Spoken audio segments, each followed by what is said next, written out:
For February the 3rd, 2023, we talk about Hi-Fi Rush, Days Gone, Farthest Frontier, and much more. Welcome to level 445.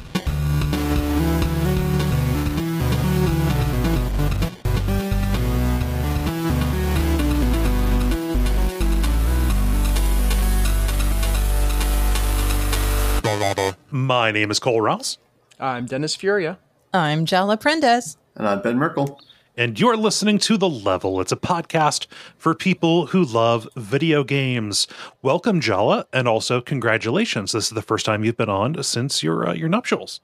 Yeah, that happened. Woo. Yeah. I'm so tired. Like that's the continuing theme, but like preparing to leave for that length of time and then coming back to a trash fire at work, closing, and then people being out that I have to cover all at the same time has drained me. Although I did start working out. I was mentioning this in the green room. I did start doing some cardio again this week because I'm now going to be officially cutting at the gym, which means I will trim up and I will become very defined. And that means that I will have lots more energy because I am doing cardio again. Yay. Mm-hmm. Nice. Yeah. What else is going on? Well, I have other news that's good and bad. So I will say the bad thing up front. So a good friend of mine and a repeat guest on Jala-chan's place, Marcus, is in a threatening situation due to COVID-related unemployment and is about to be evicted. So if listeners have a few bucks to kick their way, they are a comic artist at patreon.com/randomrain. You can also DM them on social media for a direct donation link or commission information because they are a comic artist. They are also an animator, a photographer, a former model, a former belly dance instructor, a personal trainer. Like they do everything. Why? This is one of the reasons why I absolutely love them because like there's a lot of common DNA here, you know? Yeah. So anyway, yes, they go on social media by Marcus_Rasan, RSAAN. And that'll all be in places, I'm sure, so people can take a look at that. Yeah. Help them out. Nobody should be evicted. Correct. Yeah. So that's the bad-ish news. So if folks have, just a few bucks, that would be great. Anyway, good news, though. Most of the electrical in my house is working again. That's good. After the seemingly random, it was your dad who said, I didn't touch anything. Yeah. Well, he used the microwave, and the microwave was on a circuit with the window AC unit, and then some other stuff that was in their bedroom. And anyway, it just blew the circuit. And we were trying to figure out where the short was forever. And so the first step to that was mapping the electrical. And this house is wired in such a wackadoo way. I'm going to have to actually buckle down and schedule a time to do the weird homeowner, fixer-upper kind of podcast episode at some point with you, Cole, because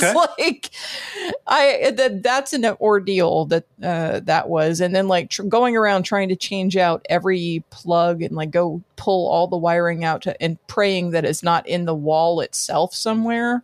We found the problem for one of the shorts.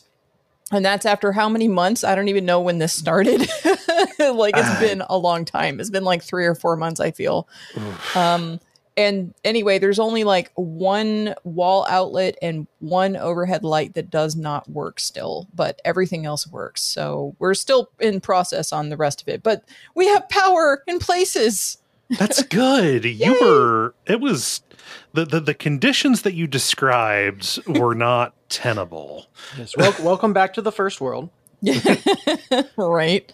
Oof. So Also, like another weird first world situation to happen. So, society's homophobia and fat phobia led me to dig into Sam Smith's new Gloria album, and it's baller AF. Okay. Absolutely love it. And not only that, but me listening to it had Dave listening to it, and both of us love it. They have a great voice. And I found out that their register is like appropriate for me to actually sing along with and match. So I was like, oh, yay, this is great. That means I can actually sing it and not have to like adjust my voice up or down according to, where they're at.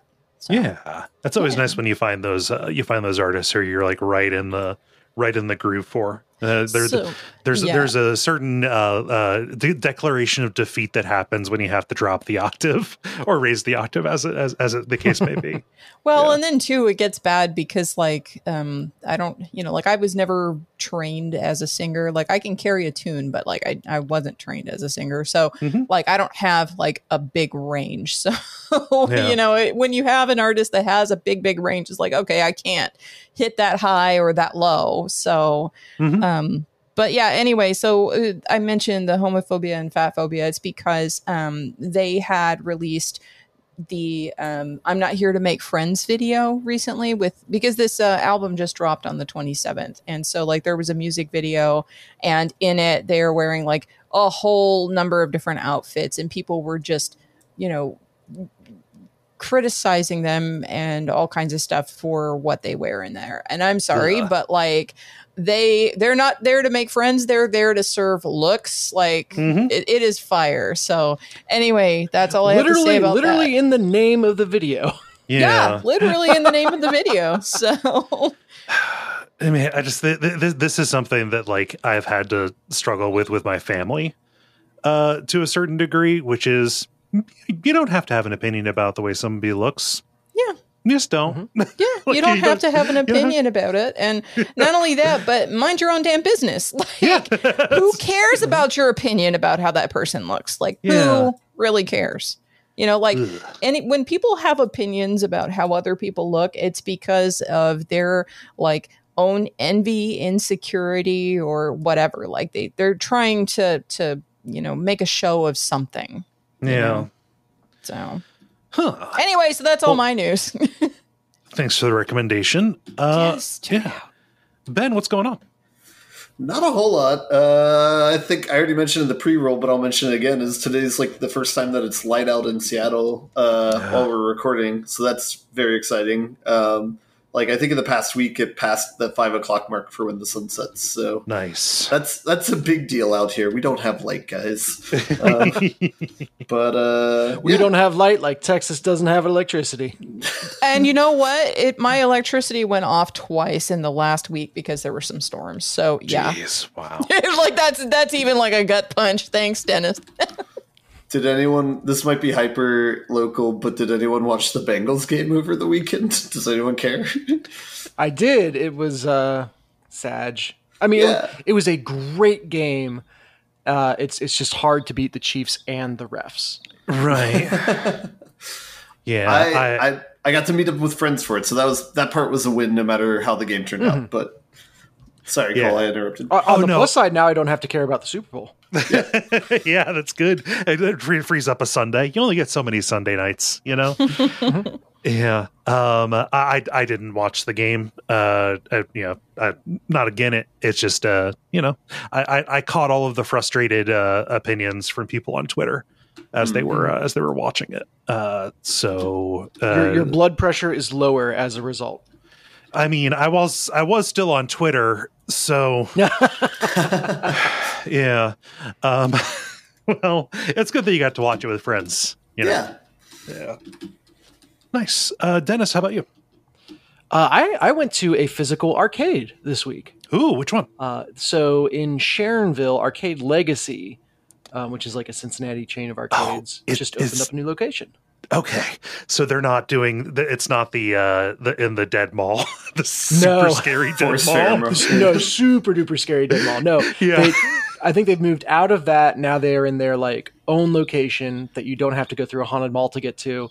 And apparently there's another one in Newport just across the river for anyone who's local. But yeah, this one in Sharonville is new and is super cool. It's so new that they don't have the bar or food in yet. So it's just purely an arcade, but it is like 3 levels of arcade awesomeness. Oh, wow. So it is I think it's $5 if you want to play for an hour, unlimited play, or $10 if you just want unlimited play period for the day. So pretty economical in my estimation of things. Oh, yeah. The top level is a ton of different arcade cabinets and a good number of pinball tables.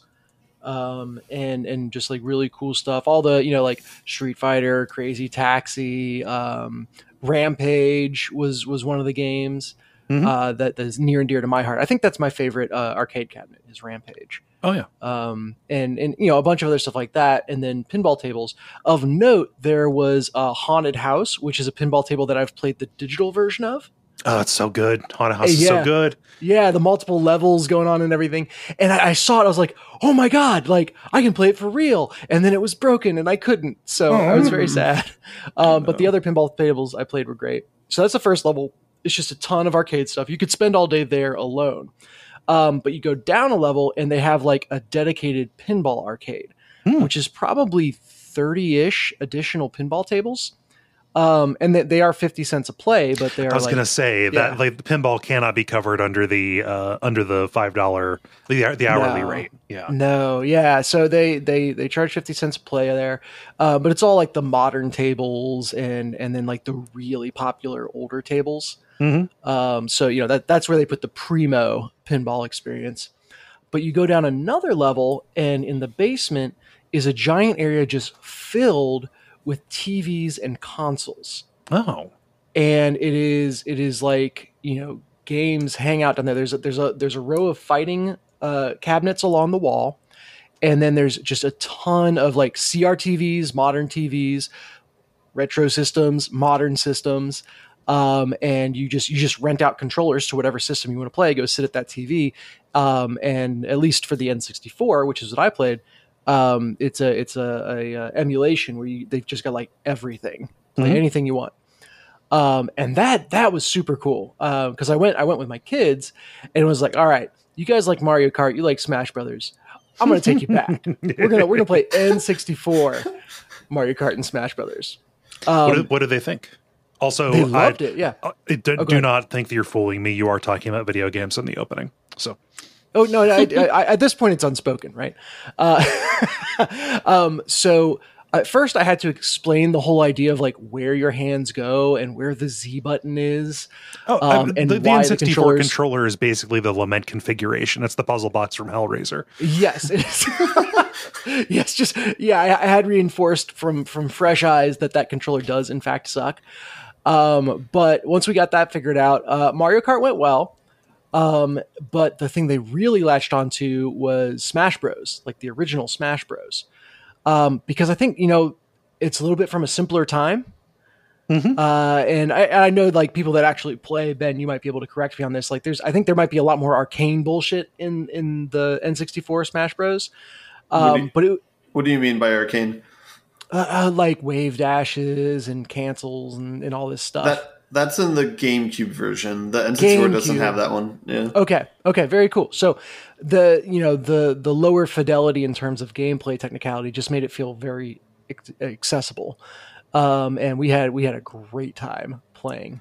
And probably spent as much time on that as we did in the arcade upstairs. But anyway, yeah, just a really cool space, and one I look forward to going back to. Was there a Smash Brothers character that they desperately wanted to play but couldn't because it wasn't there? Oh, that's a good question. No, they didn't even blink an eye that there's only, like 2 rows of characters. Yeah. And I think it's because the amount that they mess around in Ultimate, they really haven't unlocked that many characters. Oh, yeah. Tell them why, like, Dennis. Yeah. They I insist that when they get like the shadow person or whatever, like a challenger appears, that they fight him. And that doesn't usually go well. They'll just walk off the map sometimes. Yeah, they do, yeah. It's the one thing you're not supposed to do. I know, yeah, and then all the jumps to get back up don't really happen. But anyway, they had a blast, and that space was really cool. Nice. It's good to hear that they are thriving. It's man, that abandoned. It's a cool abandoned mall. Like abandoned, dead malls are a treasure, but also getting in there was real. The kind of Silent Hill. Yeah, real depressing. Yeah. And thriving they were, by the way, because this place was packed. Well, I mean, 3 floors. Good God. 3 floors and like a good crowd of people on every single floor. Nice. And again, that's without a bar or a restaurant. So I'm excited for that place to come fully online. It's not even its final form. Yay! Do they have like Xbox and PlayStation 2 rentals for those consoles as well? Yep, all the way through PS5. That's awesome. Nice. I also had an in-person family fun time thing. My brother called on Saturday and said, "Hey, do you want to go bowling? We have a bowling alley in town. It's been forever since I've been bowling. And there's something about a bowling alley, specifically around here. Like I imagine there are newer ones, but every bowling alley that I've ever been is like just perpetually stuck in the 70s. So that was fun. Boy, I suck at bowling now. It took me a long time to get my stride back. Well, how much did you drink? Oh, I mean, not a lot. I think Chris and I both had one apiece. That's your problem. Oh yeah, it was but yeah, it's been years and years. Eventually, I got there. Eventually, it was a little bit better, but a little bit more consistent anyway. But it was fun. Bowling and beer is like an exercise in finding the Balmer Peak. Like every time, finding and then losing the Balmer Peak. Yeah. Well, I always associate bowling with being really young because we did like Pee-wee bowling. We did the kids league or whatever it was when I was real little. I have no idea why. What made my mom or just family think, hey, that's a thing that they should do. But so I've never really done like I had a blackout drunk bowling. Never been my thing. Oh no, blackout drunk is too far. Like you said, you gotta have, or like Ben said, you gotta be. For me, it's like 2 to 3 beers deep, and then yeah. So yeah, that's my thing. Mostly just enjoying having. Man, it is really nice having a producer. It's very nice having Gwen help us. Just in terms of A, she does very good work, but also B, yeah.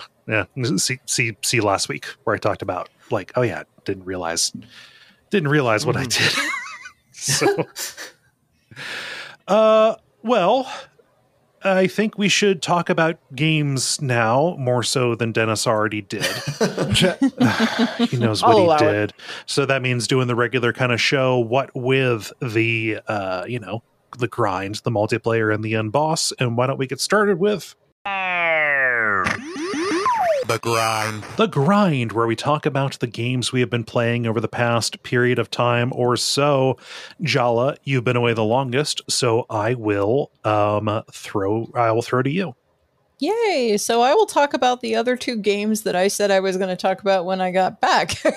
So These are things that I played a minute ago. I am currently actually in the middle of 2 different Fire Emblem games, Fire Emblem Fates and Fire Emblem Echoes, because that dropped and I've been playing that.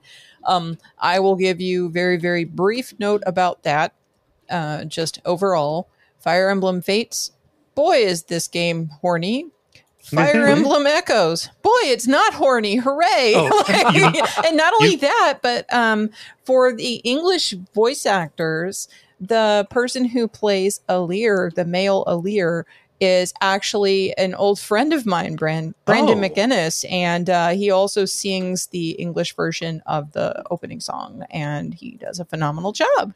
So I found that out, and I mean, I had already pre-ordered the game, but then it was like, well, damn, normally I play these on Japanese, and normally I pick the female character, and that is what I am playing right now. Mm-hmm. But once I finish the game, I will probably open it back up again and then play it again on English so that I can hear Brandon's voice work. Also, Brandon's husband plays one of the characters as well. So, So It's anyway, nepotism. so anyway, but like, yeah, it's been actually a refreshing change. It kind of reminds me more of Fire Emblem Echoes, which I talked about. That was the last Fire Emblem that I played. So, anyway, I'll talk more about that later and do like a kind of compare contrast once I've gotten enough under my belt to talk about both of them. In the meantime, however, I will talk about Dragon Ball FighterZ. FighterZ. I'm going to need you to spell that for me. Fighter and then capital Z. Just pretend to be saying it. All together. So anyway, it was developed by Arc System Works and published by Bandai in 2018. And it is a rather successful adaptation of the anime. This game actually feels like Dragon Ball when you're playing it. And it's 3-on-3 2D fights built around a beginner-friendly combo system with accessibility options to simplify the controls even further. And there's basically 4 attack buttons. There's light, medium, heavy, and then a special attack button that is for most characters a projectile. There's no complicated special move input commands like charges or 360 moves or dragon punches. Basically, if you can throw a fireball in a Street Fighter game, you can perform most any of the techniques in this game. And they're relatively standardized across characters. I remember appreciating that. Yeah. I played a few hours of this around the time it came out. Yeah. So you have capacity to do 2 very damaging auto combos by just mashing light or medium attack. And you also have a homing attack that allows auto combos to land. And these 2 factors mean that basically any low skill tactic is going to be rather effective. So this game ends up being very accessible even for people who are not fighting gamers, generally speaking. Play is really extremely fast and fluid. It feels like while it might be easy to learn, it could also be really, really difficult to master because the tactics for something like this do not port directly from any other fighting game that I know of. Like I can't think of a title that this is the most like. I mean, I guess if I were to pick something and just say, you know, like this is the closest analog I have, probably Marvel vs. Capcom 2. Just because that game, it felt like it was really easy for people to land combos and super attacks and stuff in there. But this one's simplified even over that. So, anyway, the characters do play similar enough that they don't feel totally foreign when you switch to a new one, but they're also unique enough that they have a distinct feel from the other characters. So, it's not 100% like, oh, everybody's a cookie cutter, but at the same time, it's not so wildly different that you don't know what you're doing if you put it on random. And there's also a team composition kind of element to this too, because you, as part of your moves, you can summon in assist. There are assist moves. Yeah, there's assists, and you can swap out in the middle of battle as well. Yeah, and those assist moves can be like wildly different, and they're not all like attacks. Like if you have Krillin on your assist, he'll throw you a Senzu Bean. Yeah. And you can pick the different type of assist that you want them to have. So that's another reason why I think of Marvel versus Capcom 2, because that's the way the system worked in that game. Is it's a 3-on-3 fight in MVC2, and you can pick your assist type. So, but in this game, you can also teleport around, which is very fun to do. It's very, very, like when you first pick it up, like I was like, oh my God, this is so fast. I don't know if I'm going to actually be able to keep up with what's going on. But actually, it's because of how easy the inputs are, even if you just pick it up and have never touched a Dragon Ball game before. Like I played one Dragon Ball game once for an hour and I streamed it live. I think it's still on YouTube. And I got so mad and I set it down and I could not ever go back to it. And I never played another Dragon Ball after that until now. So... Which Dragon Ball game was that you did? No. You have to look on YouTube. YouTube.com/Jalachan. Go find it. Anyway, some Dragon Ball game. Anyway, you can also collect the 7 Dragon Balls by performing combos, apparently. I have not done this, but apparently you can. Auto combos will give you a random one, but true combos will give you one of the Dragon Balls by the number of hits divided by 10. That's just a factoid that I found out on the internet. I kind of want to like go look up somebody getting all the Dragon Balls and doing it. because when it's activated, you can wish to increase your power, revive an ally, recover health, or increase resistance to damage. So, like, you have various like perks you can get out of that, but it's not like a kind of selfish if you don't revive anybody. Yeah, but at the same Can't time, think it's of like, anyone you want to revive. Come on now. well, at the same time, it's like, couldn't you just ask to win the fight and then that's the end of the fight? I mean, like, you know. But anyway, you're getting at Dragon Ball plot holes. It's one of those like can't wish for more wishes kind of deals. Yeah, you can't wish for more Dragon Balls. Also, so if you revive somebody and they die again, can you do an even better set of combos to get the Namek Dragon Balls, which can revive somebody a second time? Right. Because the Earth ones are not that powerful. Yeah.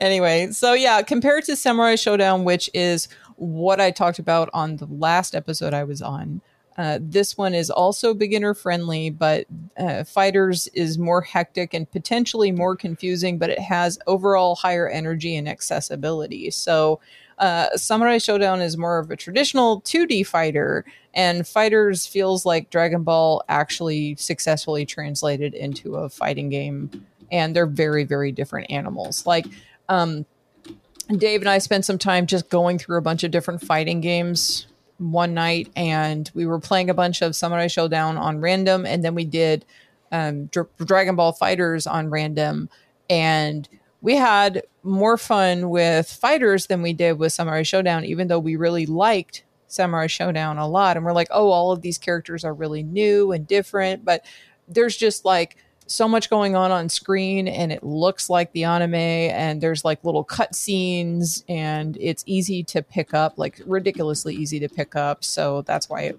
was more fun to play that one, because it's familiar characters and everything. Yeah. So there's do you have a character that you tend to that you tend to gravitate toward? No, I just pick it on random, and like, I mean, of course I always put Vegeta in there, some version of Vegeta in there, but that's about it. That's like not because Vegeta has like the movesets I want. It's just because it's fucking Vegeta. Come on. Dude. So anyway, there is a story mode and offline versus as well as online versus. I've not done online versus. I've only ever played against Dave and done the story mode.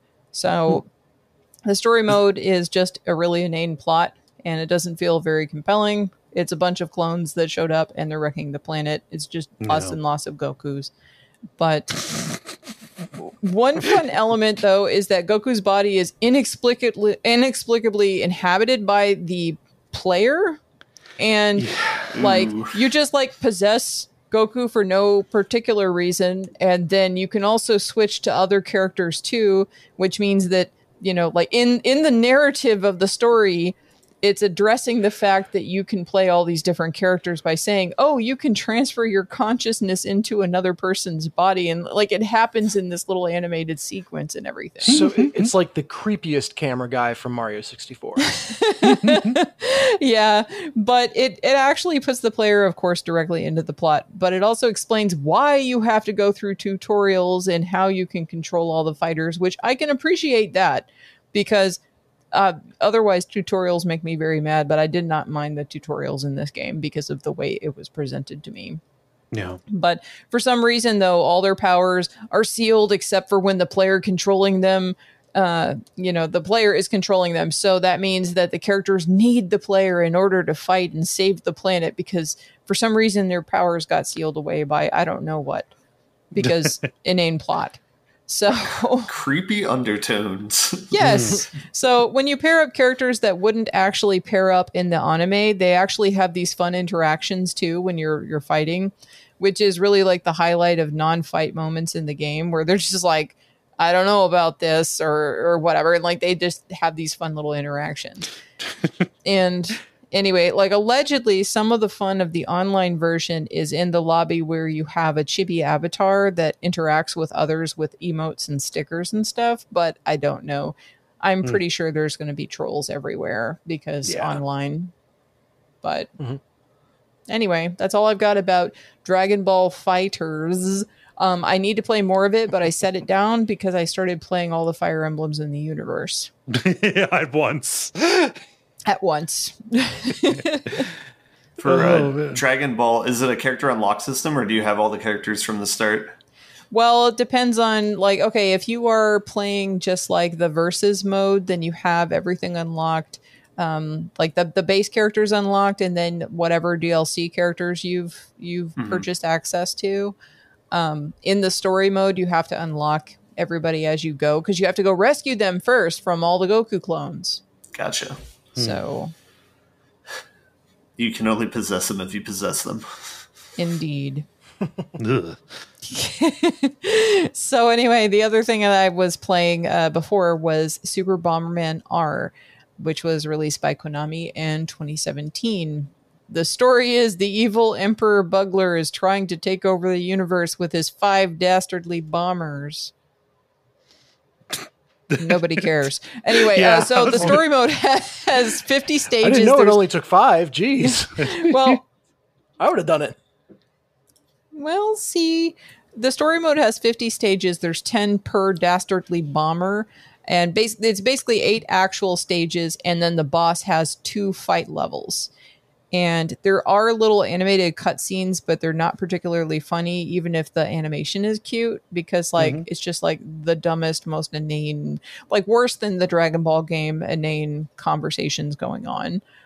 You can't expect anything major out of a Bomberman story mode in the first place, so that doesn't bother me, but you can skip all of the scenes anyway, so that's good news. If you want to play story mode to get the levels, but don't give a rat's ass about what the theoretical story is. The good thing is that you can play story mode co-op with a jump in anytime style. So like, even if you're in the middle of one of the dastardly bombers stages, you can have somebody else pop in and then pop out whenever they want. So that's cool.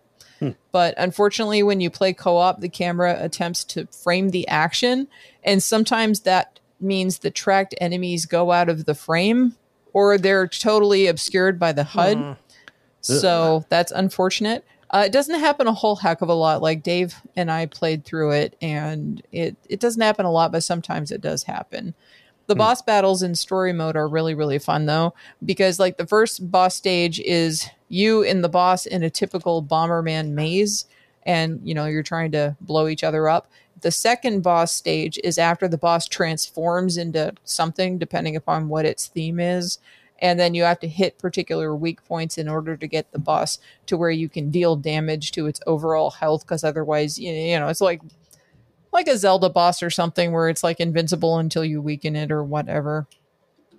So the way this game particularly shines is the variety of multiplayer styles. There's solo, 2-player co-op, and story mode. 2-player battle, 4-player local battle on one Switch, 8-player local battle on the TV, and 8 via 4 to 8 Wi-Fi enabled switches in the same room, and up to 8 online. So like basically there's a whole bunch of different ways to play multiplayer. However, there's only 8 default maps for multiplayer unless you unlock more via the in-game credit system, and you have to gain credits by going through the story mode. So you have to keep replaying the story mode to get credits to either buy like vanity stuff or unlock other types of bombers, or to unlock stages. So that sucks. And you also can't adjust the round rules to the same degree as you could in prior installments like Bomberman Live, where you could turn any power up on or off. You don't have that degree of control. So, but there are other things available in the in-game credit system. Some of the avatars are like Dracula, Simon Belmont, Alucard, and a bunch of other characters from other Konami games, as well as like, little hats and stuff like that. But there's also different types of characters. There's bomber type, speed type, attack type, and unique type. There's only one unique type, and I don't know what that means.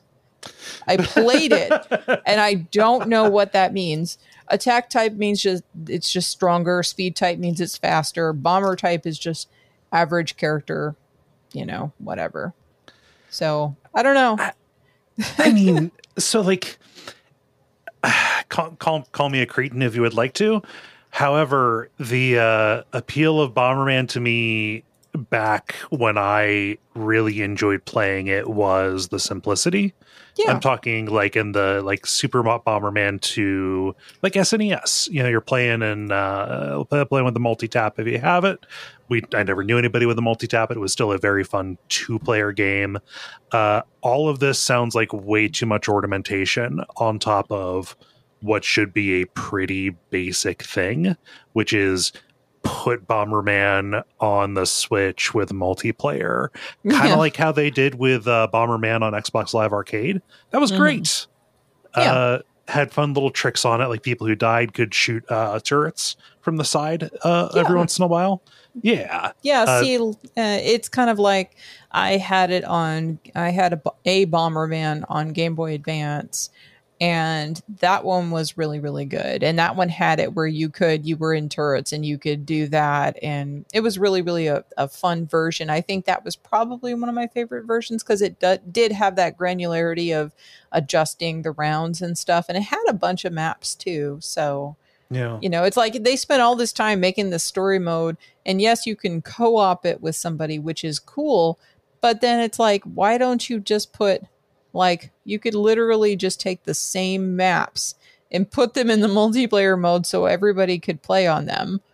That's all you have to... You already made the maps. You can just take them and put them in the multiplayer. Like, I don't understand what you're doing here. So. Wait a minute. You mean Konami would take a beloved property and do something inexplicable for no apparent gain? Yep. So anyway... That's all I have to say about that. Like, it's fun. It's not as good as other versions of Bomberman have been, but it is still a solid play. I enjoyed the co-op story mode, but, as for playing multiplayer, versus battles, if with only 8 maps, there's only just so much you can do, and not being able to adjust all the power-ups and stuff is kind of a drag. That's like the point, Huh. Well, that's a shame. Yeah. Any questions? No. Cool. Yeah. Who else has something to talk about? Dennis, I want to go to you.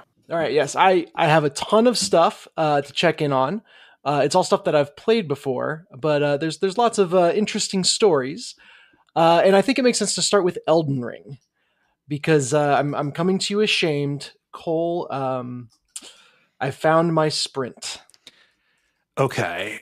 I know how to sprint in Elden Ring. I learned my lesson way back in Dark Souls. Yeah. But there's something you were missing. For people who don't have the context, Dennis didn't know how to sprint until I pointed it out. And that was because I was watching him do the boss run to Ornstein and Snow.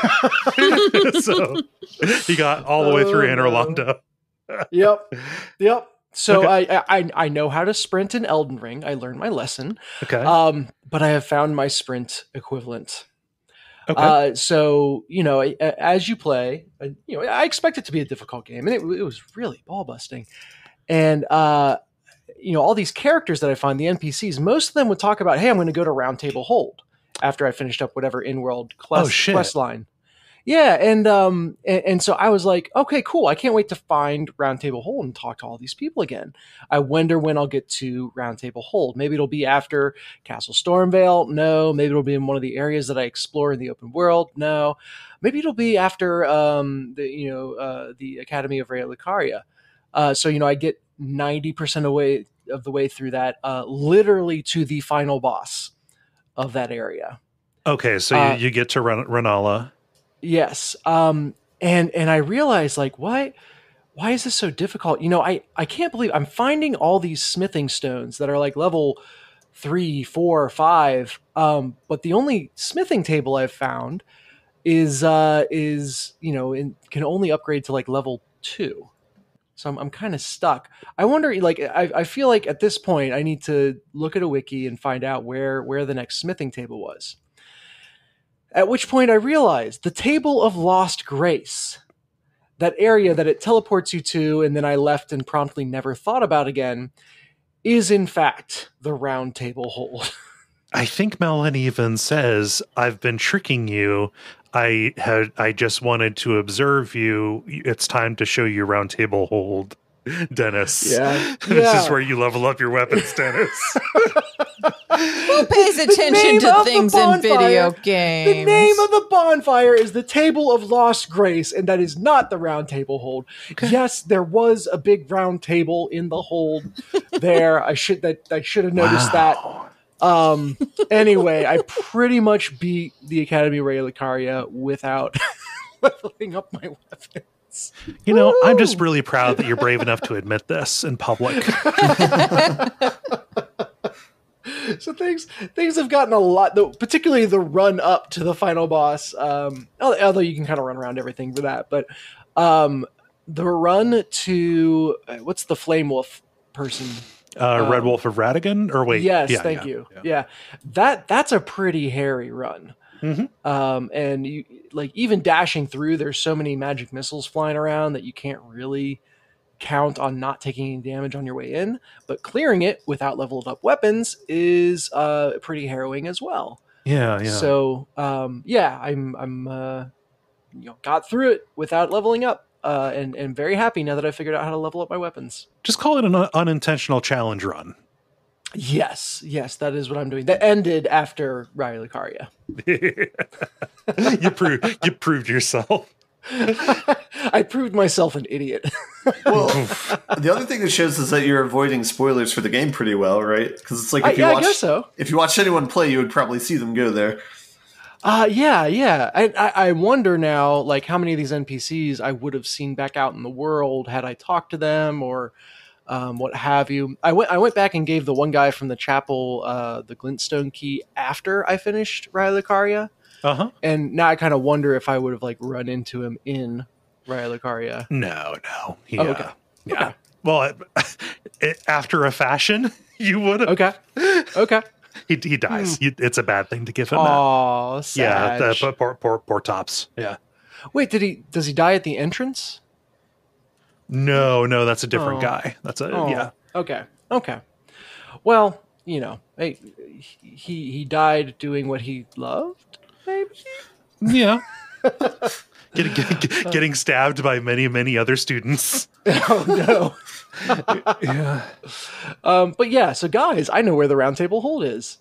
And my God, the number of, or the amount of dialogue I got to just churn through. Yeah. Once I finally got there was incredible. I have to imagine that it was designed that you would kind of get little bits doled out to you. Mm-hmm. But man, the dam broke and everybody was very gabby for a long time. Was it like a Midnight Sun simulator? Yeah, I think so. No book clubs were started that I'm aware of. Okay. But yes, pretty much. So that's Elden Ring. And you know, kind of set it by the wayside that I finished Relicaria. That is an excellent bespoke area, just like Stormvale Castle. So I loved it. I think so far I enjoyed Stormvale Castle more. Mm-hmm. I had more of a sense of dread there.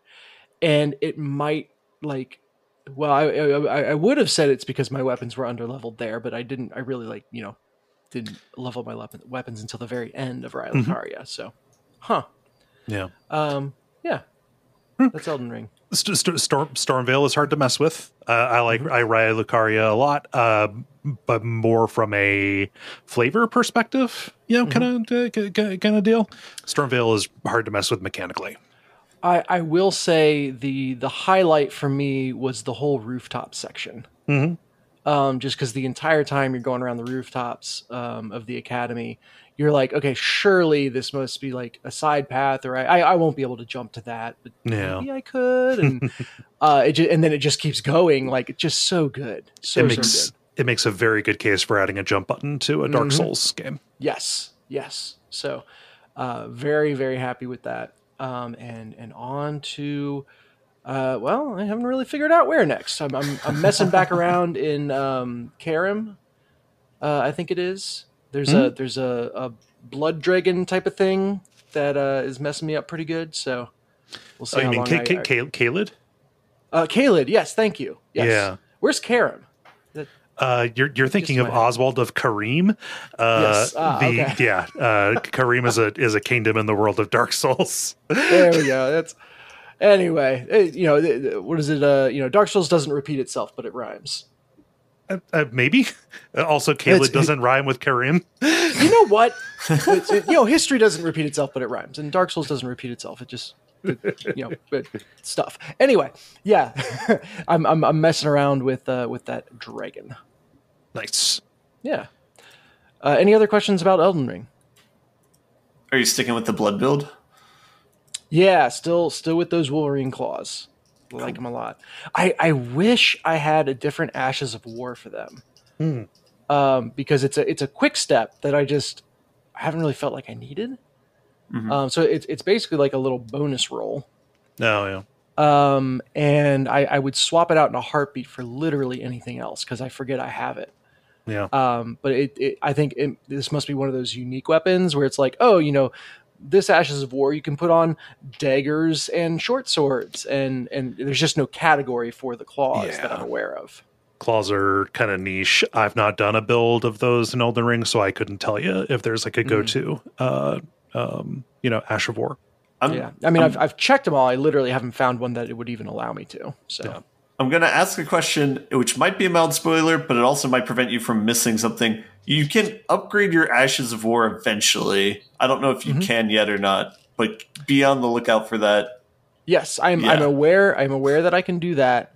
Okay. Given that I never use, unless that suddenly turns my quick step into like a damage dealing dash or something like that, I can't imagine it being worth it. Yeah. But I raised my faith enough to get a spell that buffs me now. So I really hadn't been using magic much at all before then, and now I've got enough that I'm buffing myself with faith, and then I've got enough intelligence to fire some magic missiles. So I'm feeling pretty well rounded here. Yeah, that's my time in Elden Ring. Cool. Yeah, so let's go over to another game that I know is near and dear to Cole's heart. I'm just doing like the Cole World Tour here right now. Yeah, that's fine. I'm not being disappointed. So I'll talk about Disco Elysium. I have played this murder mystery game long enough to have actually gotten around to the murder mystery. Oh, fun. And I'm kind of bewildered, not in a bad way, but just at how long I could go without actually going and checking on the body. So high level, you're there to investigate a murder. The body is still there, and your highest priority is like, hey, your job is to deal with the body, and people are really like disturbed that it hasn't been dealt with yet. It's hanging right in the middle of town. It's really bumming people out. And so I did everything but that. I went and learned all about the strike going on. I became very well acquainted with the inventory of the local Friette. I met a gardener and talked with her. I went and talked with lorry drivers and philosophized about loneliness and missing family. I had a mental breakdown trying to call my police station buddies because I realized I'm missing both my badge and my gun. That's not great. It's not just those. Oh man. I made progress. I did put on my tie. So yeah, got that going for me. Baby steps. Do you have pants on? I knew I was forgetting something. No, the whole ensemble is together. I do really appreciate that your little character portrait in the bottom left changes based on what you're wearing. Yeah. They're very like painterly portraits. And it's something where if it didn't change with your outfit, I wouldn't at all be surprised, but a really nice touch that it does update. Yeah. So I checked on the body and I threw up, and I can't get back to it now without throwing up. So my goal right now in the game is to figure out a way to actually examine this body without throwing up. Kim's disappointment as you just keep throwing up. Yeah. Yeah. Man, Kim is I would already die for Kim. Yeah. Me the player. I think me the character would is pretty cowardly. But what can you do? That's Cole, you talked about like this is you kind of got to figure out what kind of cop you are. Mm-hmm. And I have just gone all the way to a sniveling, overwhelmed, completely incompetent buffoon. Yeah, no, you're in sorry cop land, my friend. Yes, very Homer much Simpson so. cop. Yeah. You mean openly crying over the call to an entire room of your peers is not a good move. But I tell you, I'm so comfortable like leaning in, like role playing it, I guess, like really leaning into that. And it feels like the game is very much like accommodating that or planning for that. And just like, yeah, it's interesting to see that feel explored versus it being a bit. I love your coworker's nickname for you. Just Tequila Sunset is so good. Yeah. Learning your name and being like, no, that can't be it. It was also a very nice moment. Oh, that's great. No, what is it? My name looks like fire and smells like oranges. It can't be that. Oh, so good. So freaking good. But yeah, so I'll eventually get around to doing some murder mystery solving, I think. Or I might just kind of talk with strike workers more. I think they're probably one and the same, but no promises. You got to keep your leads open, Yep. Yeah. Yeah, so that's Disco Elysium. Any questions about that or thoughts on that? You like Kim, so that's like 80% of my concerns about this. I knew that you would have the strength of character to like to have a positive view of one Kim Kitsuragi, but you can never be sure. Yes, I mean anyone who can put up with me in the game deserves a medal. Maybe that could be a good psychopathy test, is if somebody doesn't like Kim in the video game. Oh, yes. So that's Disco Elysium. And then I've continued playing Neon White. And just wanted to check in on that. It continues to be as talky and as Vizinavi as it was before. And it continues in that thing where it's like, all right, is this a Vizinav day or is this a speedrun day? And it really, like, it just is very broken into those two pieces. However, it does both of those pieces very well. And I came upon a level that I just wanted to call out as actually finally blending those two. Oh, huh. Yeah, so I mentioned last week that there's like the squee anime girl, Violet, or excuse me, Neon Violet. And she's kind of every hyperactive anime girl trope out there. But she's also a bit murderous and all this stuff, and very hard to pin down. And as you build your relationship with people, you unlock side quests, that are like special levels that are designed and like themed after that person. Which is really cool because this is a place where like the level design is actually giving you insight to the character. And so Violet's side quest, or one of her side quests that I got into, you're at the top of this like huge tower of floors. And you have an ability that lets you like ground pound downwards and break through the floor to get to the next floor. You spawn in and there's like spikes above you that immediately start like crushing down towards you. So it's like, okay, this is a race to the bottom. I've got to get down through this floor, through these floors. And every time you use that ground pound move, that expends it. But then on the other side of the floor is another ground pound. So you kind of like smash into the next ground pound, smash into the next ground pound, and just do that as fast as you can because you're trying to get through the spikes. Until like about halfway down, one of them is not a ground pound, it's a side dash. And if you're clicking too fast and not paying attention, you'll side dash right into another wall of spikes. So, okay, that's good. That's like ROM hack stuff. It's like, all right, you got me. And so, you go down and, dash. Okay, got it. Do the dash, get over here. And there's a couple other tricks like that. And then you get towards the bottom and it's ground pound down. And suddenly it breaks, you're falling and you land. And you're like, okay, what just happened? Am I done? Where's the exit? Usually there's like a little collectible to grab. And you realize, wait, the only thing on this little island that I've landed on that's below everything else is a sign. and the sign says Idiot Island. And I look back up and I can see through the glass bottom of the floor above me that the very last floor that you can ground pound through actually has the collectible on it. Oh. So then it's like, okay, I totally wasn't counting. I was just paying attention that I didn't get another side dash, you know? Yeah. So like you got to go kind of fast to avoid the spikes. How do I do this? That's when I realized, okay, every floor actually has a number. There's a little sign on it that has a number. So great. I'll do that. Only it's not at floor number 0. It goes into the negatives. So the correct floor, like I get to floor 0, I stop and like, wait, where is it? Where's the doorway? And I almost get crushed by the spikes again. The actual doorway is on floor -4. And that's what it's like to talk to Violet. So yeah, well done, Neon White. Like that moment, that level, I really feel like I understood something more about Violet having played it. And that was really cool because, there's no dialogue from her. There's nothing that overtly says makes any statements about Violet. It's just the level design gives you that feel. And I thought that was really cool. Yeah. Yeah. And that's what I've been playing this week.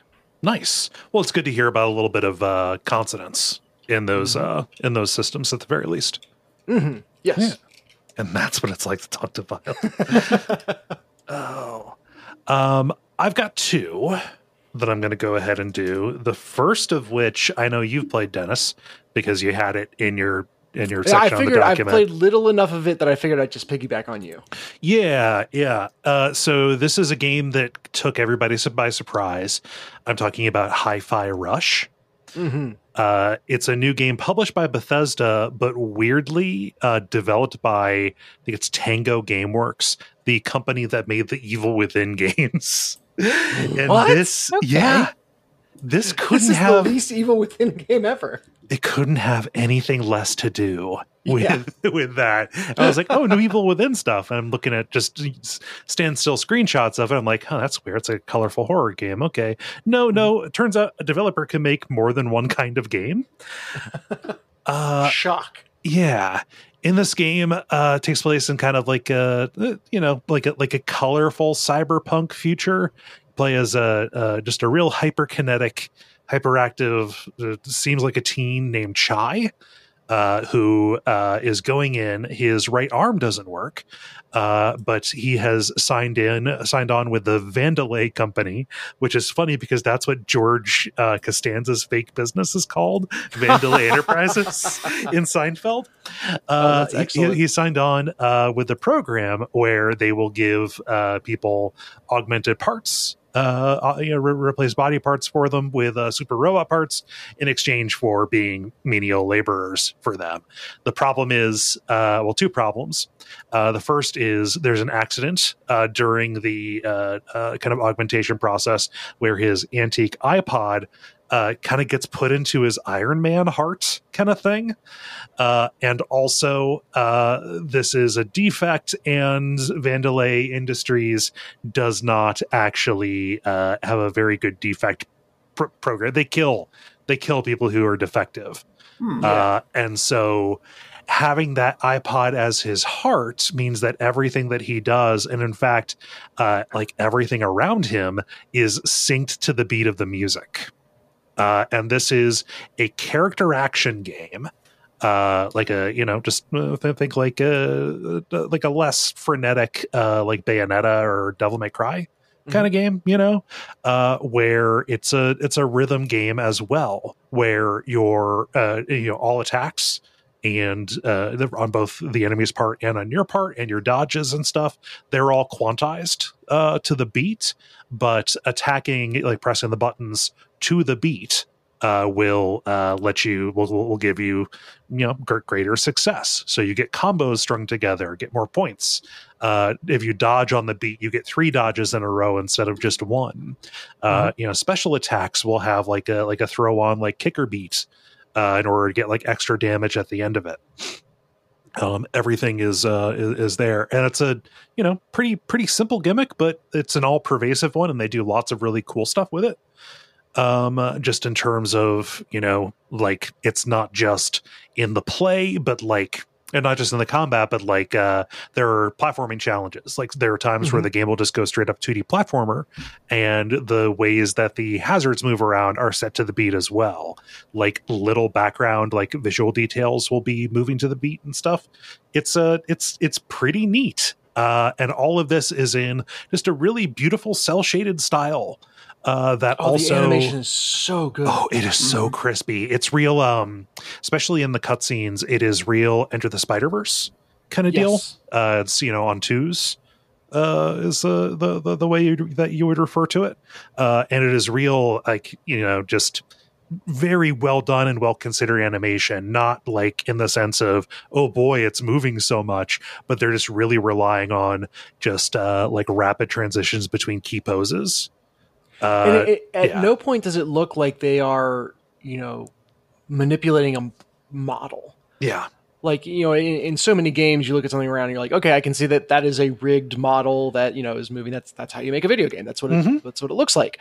But this truly looks like, an animated thing you would watch on TV. It's like the characters are not. Oh, go ahead. It's the most convincing cell shading effect I've seen. Yeah, the game. Characters don't feel beholden to rigging, if that makes sense. Yeah. So, man, this is a really charming game. Took me a while to figure out how to play to the beat on it. Not because I don't have a great sense of rhythm, but not a terrible sense of rhythm. It's just a little bit hard to find it amid all of the sound effects of combat and stuff. These are songs that I don't know. It's easier to keep beating songs that you do, kind of stuff. Boss encounters have so I've done like one boss encounter. I've done the QA bot, and that is set to 9 Inch Nails 1 million off of the slip. There's licensed music in this. Don't play it in streamer mode. Obviously, if you're streaming or uploading stuff, play it in streamer mode because you don't want to get a copyright takedown. But if you're just playing it for yourself, there's licensed music if you're not in streamer mode. Like the opening is Lonely Boy by the Black Keys. Like it's good. Nice upbeat excellent rock stuff. Choice. Yeah, excellent choice to introduce you to the character as well. Yeah. Man, just the time that I spent playing with it, which admittedly is not like an awful lot, but I'm real, like I would like to play more of it, primarily because, so this is a game that was a total surprise. I don't believe they announced anything about it. It was just like, hey, here's a new Bethesda published game on Game Pass. Here you go. Enjoy it. So like, everybody was like, oh, okay. Wait, this rules? It is a $29.99 game at the start, and it is quite short. Okay. This feels so much like a Dreamcast game, like a game for that system, specifically with its real colorful, like very arcade focused aesthetic and kind of audacious mechanics and stuff, but also like from the Dreamcast and like early PS2 era, where just a bigger a bigger publisher would just have not a B game in a pejorative sense, but like this is just a more modest product that is released at a smaller price, and that is fine. Like this is not meant to be like a gigantic world-endingly complex game. It is meant to be exactly what it is, and that is a real nostalgic feeling. How long it's not force-fed filler to justify a higher price. Yeah. And How Long to Beat has it at 10.5 hours. I don't know if that tracks with what you guys had put into it, but I've done about 90 minutes on it, but like it's like a I had heard like 6 or 7, but like a 10 hour game at this level, like this is not a slouch like production values wise. In fact, I'd say it's one of the most attractive games I've played in a while. But yeah, if 10 hours, a game can and should be 10 hours. How do you feel about the amount of tutorializing in it? It's a little much. Especially when they do like the double tutorial kind of thing where like the smart fridge will explain something and then you go into the little test area, like the stage. And then it explains it again. I don't necessarily care for that. I was still that early on. I was still so carried over by the by the presentation and the theming that it didn't really bug me that much. Mm-hmm. It by all rights it should be like a really extremely annoying thing, but like I don't know. The fact that your tutorial is given to you by one of the company's smart fridges, who also happens to have way too much data about you, and also happens to like getting beat up way too much. Yeah. And after some tutorials, they'll say, "Hey, you look pretty beat. Here, have a drink." And his chest opens up, and he gives you a little health power up. Yeah. I mean, thanks, bud. That stuff shouldn't matter very much. Like, just theming it doesn't count for nothing. But also, bad or excessive tutorialization is a real problem for me. It just didn't bug me as much as it should have, because I still had a ton of goodwill at the start. If it keeps going on, after about the 90-minute mark, I'll say, all right, guys, come on. But yeah, and that's, it's not necessarily, I think maybe this is it. It is so important that you understand the rhythm elements of these systems that I could see them, if there was solid playtesting on this, being like, no, we need to teach to the lowest common denominator here. Yeah. And we need to make it so foolproof that you understand the timing elements of this game that we're just going to tell you literally everything 3 times. You get the fridge tutorial, you get the stage tutorial, and you get usually like an in-game, try it yourself against actual enemies tutorial. Yeah. And that, that's fine. I played this for 45 minutes, and it felt like, the lead up to the first level, right? Mm-hmm. Like it felt like the tutorial, so fine, tutorialize me. But yeah, if I didn't, that goodwill tells me, okay, they're doing this for a reason, because some people need that amount of reinforcement. If I didn't have that goodwill, I would be like, all right, let me just play the game.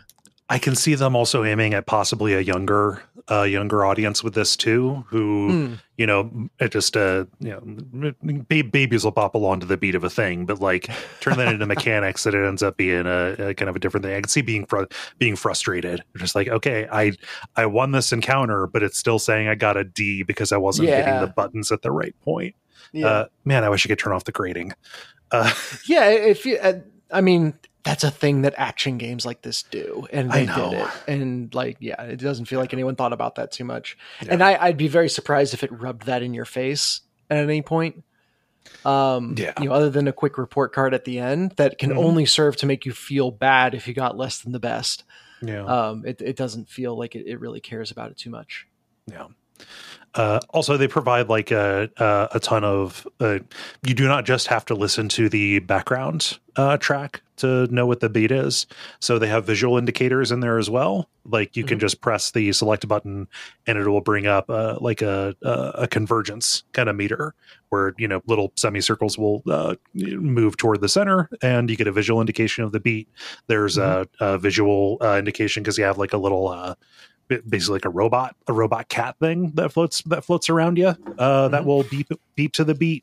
Things in the environment will beep to the beat, and also if you get if you are tapping on the beat, you get like a crowd cheer and like a little guitar string, little guitar strum kind of sound to it. So there's tons of stuff to reinforce. Multiple redundancies. Yeah, which I believe is smart. Like I believe that is. Like, I trust them to know that's the level of effort that was required to get everyone on board to enjoy this game. Yeah. And aside from the literal tutorial sections, I don't mind any of the ongoing indicators. No. Being very fair. It does highlight, though, how this game works in a way that Metal Hellsinger did not for me. Okay. And I was trying to figure out why, and I think the key difference is that in Hi-Fi Rush, enemies attack on the beat. Yeah.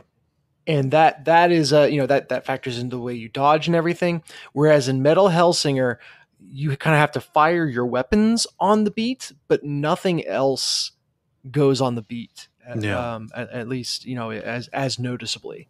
Mm-hmm. So I think that made a big difference in terms of just like, rather than you having to be on a beat to optimize in a world that was not optimized, in this one, literally the world is on the beat with you. Yeah. And that changes the way that you interact with the game. it feels, it feels like the right way to interact rather than a hindrance to interacting. Having everything work to the same rules is pretty good. That I think that feels like an important part of it. Mm-hmm. Yeah. This looks really sweet. I had not heard anything about this. Oh, are you playing it on PC or Xbox? Xbox. Okay. I'm playing it on PC with a PS4 controller plugged in, and it does not recognize the controller, unfortunately. So the prompts that it shows are the Xbox prompts. No, it literally just does not recognize the controller. I've had to play it on mouse and keyboard. Oh, wow. Yeah, which isn't bad per se, but it's just I would much rather be, playing this on a controller. Yeah. So I had this problem once before with I think it was Dreamscaper. And it's just like these smaller indie games, something gets crossed because other games work fine. And so normally what I would do, and what I did with Dreamscaper, was I'll just play this one on cloud streaming, except everything has to be on the beat. So I don't quite feel comfortable doing it on cloud streaming. Yeah. But yeah, this is good enough that I don't mind committing to mouse and keyboard to play it. I don't know if it's good enough that I would buy an Xbox controller to play it. I mean, no, if everything else works, yeah. Mm-hmm. Yeah. And the only reason I'm doing it on an Xbox is just because I wanted a no muss, no fuss version of it. I knew that there was going to be controller stuff. So I was like, I'm just going to play this in my living room. That's fine. Wise choice. Yeah. Any questions about Hi-Fi Rush? All right. For me, I have also continued, I did that Gus Fring from Breaking Bad simulator last week. I just decided I'm gonna be on my bullshit for a little while. I've got another city builder / colony sim. Would someone stop giving him these? Where does he keep finding them? This is like my toddler. Every time I look away, you got another graham cracker in your hands. We don't even have graham crackers right now. Did you hide them somewhere? What's in your mouth, Kole? Drop it. So I've been playing a game. It's called Farthest Frontier. This is in early access. You are people who are you're playing a colony of people who are sick and tired of the oppression in your medieval country of some European, but it doesn't map onto any real country that I have seen. Like maybe it's British or something. So you've decided to set out and go to unsettled land and start building your own little colony out there. This is kind of like Timberborn. It is a Frostpunk-alike to a degree, except in place of like an overriding kind of like mechanical theme. So in Frostpunk, it is heat. It is heat, hot and cold. In Timberborn, it is the water level. The floods and stuff like that. In this, it doesn't necessarily have one of those. It is more just an all-pervading complexity. And that may or may not be your jam. And it is definitely not as focused of an experience as Frostpunk is. But also, I really like the kind of things that it's modeling. A previous one of these that I had done a couple years back was Medieval Dynasty. No, that's more of a survival kind of game. Mm-hmm. It was End Zone, A World Apart. It was the city builder, colony builder about people rebuilding after a nuclear holocaust. It's kind of similar to that in terms of the number of resources that you can get, and also like the need to build infrastructure and logistics and distribution for stuff. Like it's not enough just to have people gathering the resources. You also need to have like storehouses and have the roads built up between them, to make sure that like individual houses are eventually going to get stocked with firewood. You're building like markets around your living area. That is one thing. But that is one of the things that this does have as kind of a unifying kind of deal. Because once you're out of the survival kind of era of it, you end up in like this city design, and instead of placing things around based on heat, where in Frostpunk it is around heaters, but also it is around proximity to the main tower. This is very granularly modeling the desirability of buildings and like plots of land kind of stuff. So what this is doing is almost like doing a bit of like a zoning in reverse kind of deal, where it's like, all right, you can build this tannery, but if you build this tannery real near the residential areas, that is going to reduce the value of those properties, because not everybody wants to be around while a guy's outside stirring a bucket of boiling brains and putting animal skin in it. So it's Can't kind of imagine why not. Yeah. And eventually, again, after you get out of the survival phase, you end up, trying to maximize your, just like economic stability. So you want to have lots of high desirability residential areas with markets around them so you can tax. And get in enough money to kind of do general upkeep and protection of this, because you're also in this hostile wilderness where I've not run into other people who might attack us and try and steal our stuff. Mostly because I've played on easy so far to make all of my mistakes, and I just haven't run into it. But there's like random events. So there's like animal attacks. A bear got into my stores. Oh no! Yeah. It's like you got a bear and they're eating all your jams and your preserves. Yeah. I think a person got injured with it, trying to scare him out of there. They're like storms, lightning strikes, and things like that. Yeah. That'll You should have tried to call in the bear's tab. That's the thing. The bear needs help.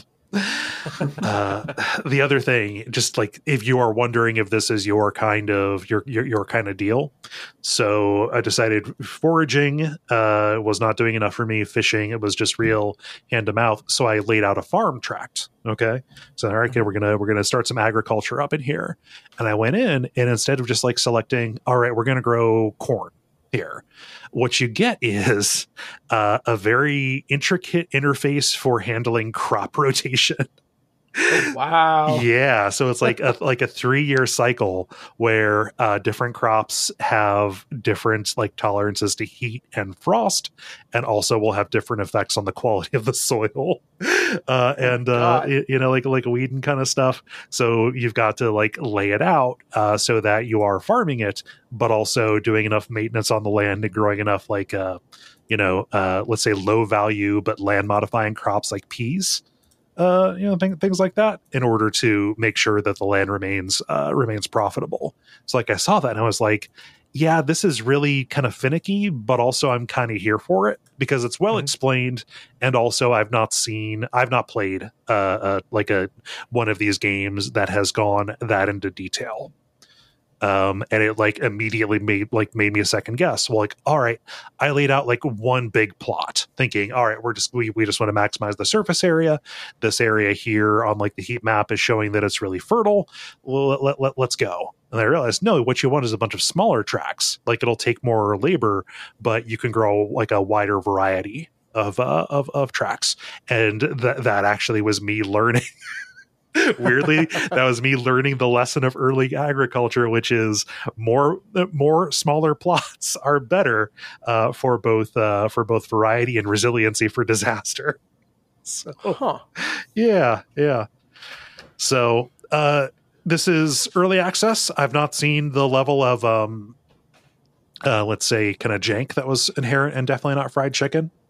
This is, I think, further along, has kind of a higher degree of fit and finish to it. But I was having a very good time with it when I stopped playing. Basically doing my easy mode burner town so I can go back in and not make what I realize are really, really bad mistakes. Yeah. I have never heard of this developer before, and the game I guess that they made before is called Grim Dawn. Yeah. Never heard of it, but apparently, like it's got extremely positive reviews, and people are saying this is like the sequel to Diablo 2 that we deserve. Yeah. I'm surprised that I missed Grim Dawn or have never heard of Great Entertainment. Yeah. I recognize the thumbnail for Grim Dawn. I did not seek this out. I learned about this game from that 6-second Steam trailer Twitter. And I was like, oh boy, I saw a Conestoga wagon. I saw a Conestoga wagon roll up to a big field, and I saw them allocating portions of land. I saw a windmill go up, and I was like, welp, fuck. Oh man. Any questions about Farthest Frontier? It looks cool. Yeah. Ben. Yeah. We got a bunch of weird little things this week. I'll start off with the thing that's an actual video game. And that's I've continued playing Days Gone. I think I talked about that last week. I'll talk about it more this week. I think last week I said it was kind of bad and it was supposed to get better. It has actually improved in some degrees, and then it's gotten sideways stepped, but continued to be bad in other degrees. Oh no. Okay. So the map is basically doubled up. Like there's a complete new area to the south that I can go to. The biggest change between last week and this week is I gained enough trust with a camp that I could buy higher level weapons there. And one of which, I think it's like a Maz W is like the gun that I could buy, but it's basically like an assault rifle. And the game is much more manageable when you have an assault rifle. You can take on like 5 or 6 zombies, no problem. The hordes, though not easy, can actually be dealt with instead of like being like instant death or I need to go climb a water tower. So that's been a really big game changer. A lot of mechanics too, I figured out how they work since last week. So I think one of the things I mentioned was like there's random traps where there's like a tripwire or like a sniper or something like that that kind of gets sprung on you. There's a game mechanic in it where there's basically camps, like raider camps that'll be nearby where those events happen. And if you completely clean out the raider camps, then those events will not happen anymore. It'll be like safe for you to drive on the road. So I didn't know that's how that worked. Even the hordes of zombies there's like collectibles behind it where it's like, if you kill like 20 hordes across the map or whatever, you can unlock certain technologies. I don't know how that makes sense, but whatever. The funniest narrative part that has occurred between last week and this week is, they're trying to talk about how the hordes of zombies, or they're trying to like understand how they work, because that's like the biggest oppressive feature in the game. And they're like, they come to the conclusion that they are coming up from California. And so between everybody being white in this game and being taken place in the Pacific Northwest, this is the most like Portland/Ben type game I can think of. Where it's like the enemy now is Californians. So yeah. So I don't know. The narrative is just kind of like goofy and you really can't take it seriously at all. But the gameplay itself has improved a little bit and it's a little bit more fun. Basically, I've focused more on like my relationship with there's like 3 different camps that I've unlocked at this point. And basically have enough money built up at all 3 of them so that you can fill up your gas tank of your bike, you can fill up your ammo, and if you clear out like the nests on the map, you can fast travel. It costs you gas, the amount of gas that it would take for you to drive there, but it's manageable. I've been able to upgrade my tank so it's big enough so I can fast travel to farther places. So with all those like progressions, the game's a lot more fluid now, and it's like a lot more enjoyable. Yeah, so I'm having a better time with it now than I did last week. It still has not redeemed itself at all narratively, but that's fine. Yeah. I think that's mostly what I have to say about the game so far. I'm going to continue playing it. I'm not sure how far. I think I'm probably about 2/3 of the way through it, maybe. So I think I probably will finish it by next week, but we'll see. But yeah, I don't know if there's any questions on it or not. I mean, the way you're describing this makes it sound like, State of Decay, like a less survival focused State of Decay with a motorcycle. Possibly. I have not played that one. I think I watched you play it. One time. So I don't know how to speak to that because Yeah, no, I just the talk about trading with camps in order to gain favor with them to get mechanical benefits sounds like a system directly out of that. Yeah. Perhaps it's very similar to that then. All right, and then here we're going to play a mini game to see where Kole stops me of things that are less and less related to video games. Okay. There's one small one I wanted to talk about, which I played like about a week and a half ago, which is I played the Dune board game. This isn't the most recent Dune board game to come out, but this is the one from like the 1970s. The one that got reissued, right? Yeah, so this is an old-ass board game, but I was really impressed with how it plays. I think it's a really fun game, and I think it is even the more players you can get, the better. It's basically like this weird land control type game. You have this like circular map of Dune that has some weird sort of Mercadian projection going on or something. You mean Arrakis? Yeah. Oh, sorry. Excuse me. Yes. I'm Arrakis. actually not that big of a fan. I just know people are going to come in and say, yeah, that's fair. Of Arrakis, and it's supposed to be somewhat one-to-one with how the book describes it, where there's different locations. There's of course like the main cities that the people stay in. There's like the main cities that the Fremen are a part of, and then there's like things like the desert. There's a polar sink, which perhaps occurs in later books, but it's not in the first one. But the basic premise of the game is each person's a different faction. Like one group's the Fremen, one group's the Atreides, one group's the Harkonnen. You can be the Emperor, and there's like two others. The Bene Gesserit, I think is how it's pronounced, and then I think traitors. Traitors like Trader. But the win condition of the game is the first person to own 3 of these 5 locations automatically wins the game at the end of the round. However, if you're playing with a 6-player game, there's like no way that's going to happen. So they have an alliance mechanic where you can make alliances with one another's, and if a given alliance owns 4 of the 5 locations, then they win the game.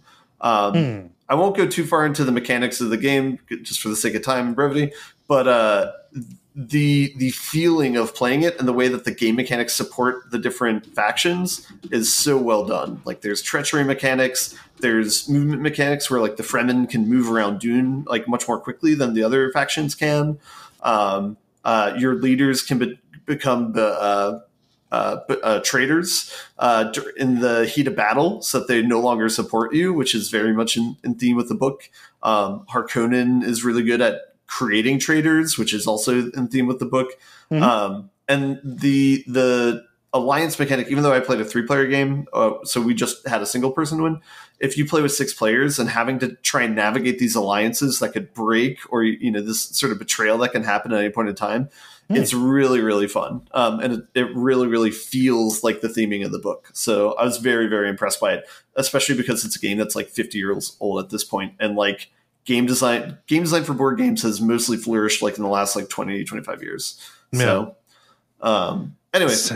Sounds really ambitious and modern in terms of having like betrayal play. Yeah. And there's like a sandstorm mechanic where that kind of like goes around the planet, and there's like worms that can come at any given point. Yeah. Anyway, it was very impressive. So anyway, people are trying to get spice too. That's like a main resource of the game, of course. But anyway, all right. The last thing I'll talk about, and probably won't talk much about this because I doubt everyone's going to be at the level, is I also wanted to bring up The Last of Us. Have people been watching that show? No, but I want to, so no spoilers. I won't spoil anything. I mean, this past Sunday's episode made people freak out. It was the Nick Offerman episode. I know that. Yeah. Show's really good. We should talk about it at some point in time, but that's definitely like a high point of the week now. Is like waiting to watch that episode when it drops. They have met or exceeded the quality of the game in each episode. So it's very impressive. And then they have a companion podcast that's interesting as well. That what's the character actor's name? Troy Baker. He's like the host of it, and they'll just go over the episode and kind of some of the decisions they made and how they came about it. But yeah, it's all of that is really interesting. And it's cool to see a really good video game adaptation because that is few and far in between. So Quite rare. Yeah. That's all I got. Okay. No, I mean, all of those are, you talked about The Last of Us show before, and we talked about board games here. You're good. All right. Yeah.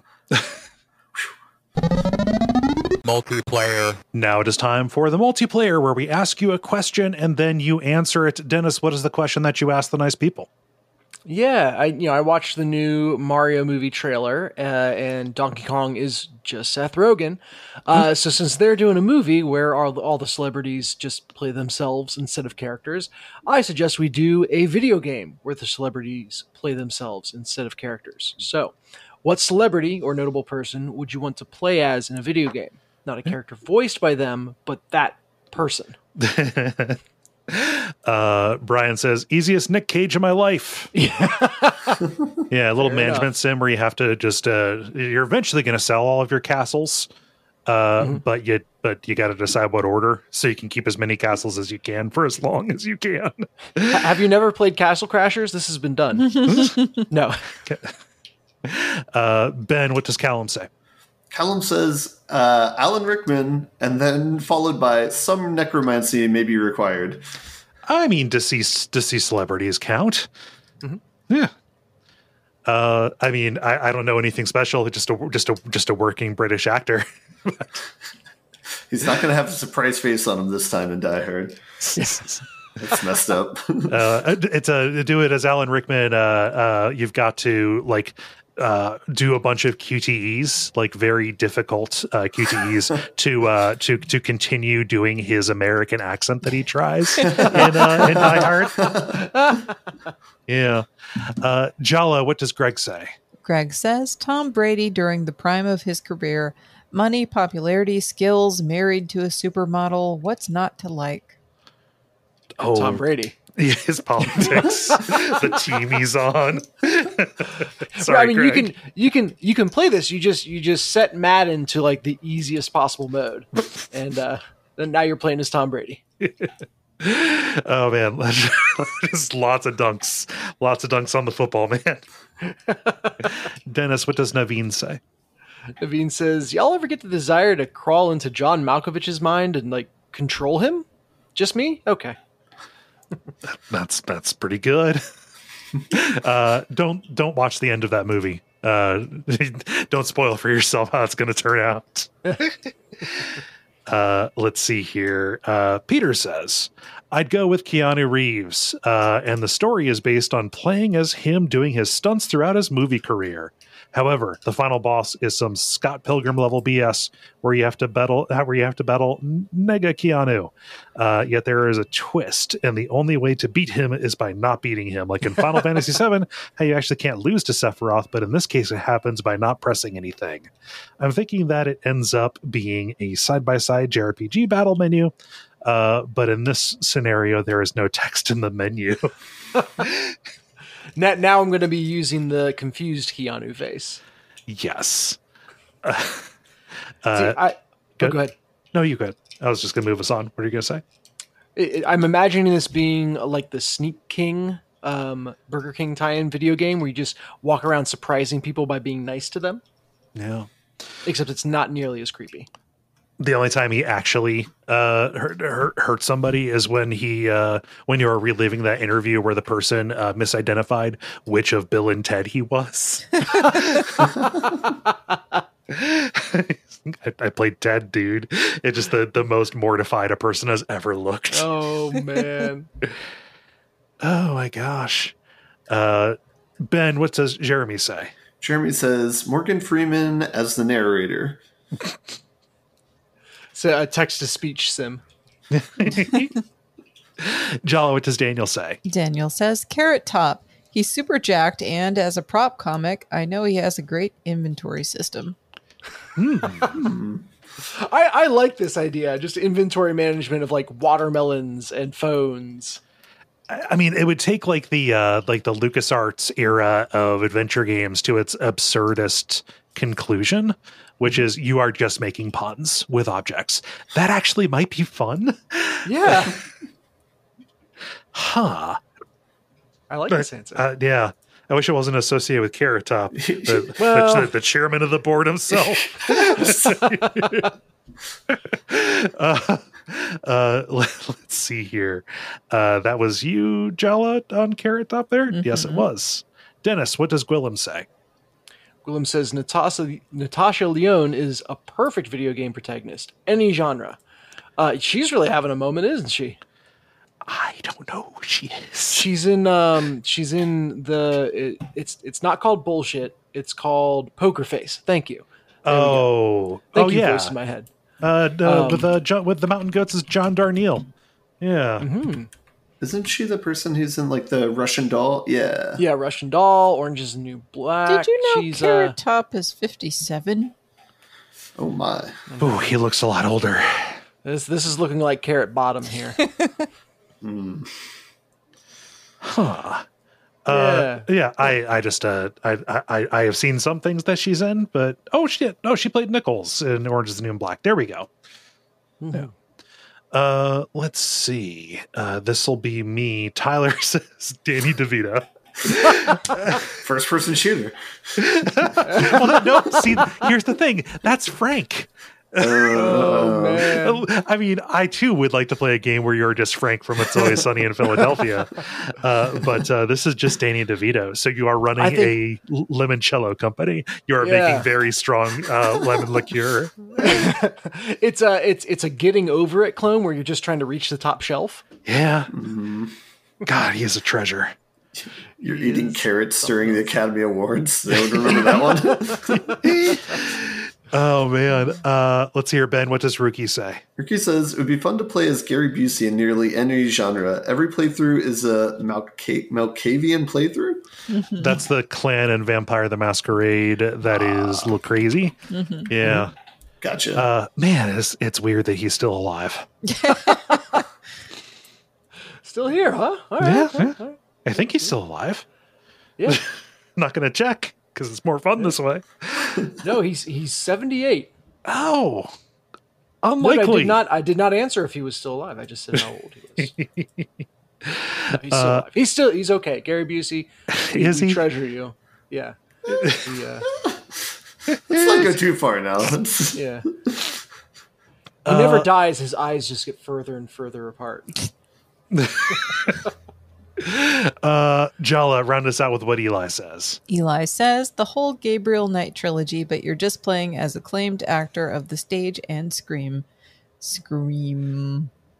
Tim Curry. Nope. Yeah. You're just playing Tim Curry as he records the lines. Yeah, Eli did not say Scream. I said Scream, and then They're I horror just games. Rolled with it. Mm-hmm. Good one. Yeah. I'm keeping on the Last of Us theme. I would say Nick Offerman. Make it kind of a good version of Workshop Simulator. Mm-hmm. Any way to a simulator game. Yes. Yeah. No. I just like I said, I've decided to be on my bullshit for a little while.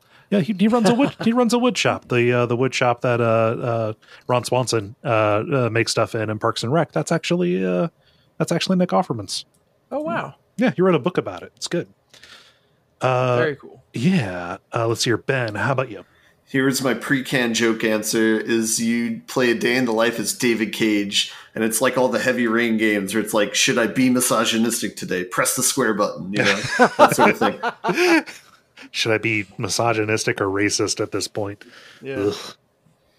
It all leads to the same place. There's really not that much divergence. Yeah, no, there's no consequences. People still make games with you. David. Jala, how about you? Greta Thunberg. Oh yeah. All right. Nice. Just dunking on people so hard they get arrested. Well, and then, like everything else that she does is also really interesting, but also every once in a while she just appears in the press because of that. So. Yeah. Man, just a game about leading a process, leading a protest that is not state of what was that game?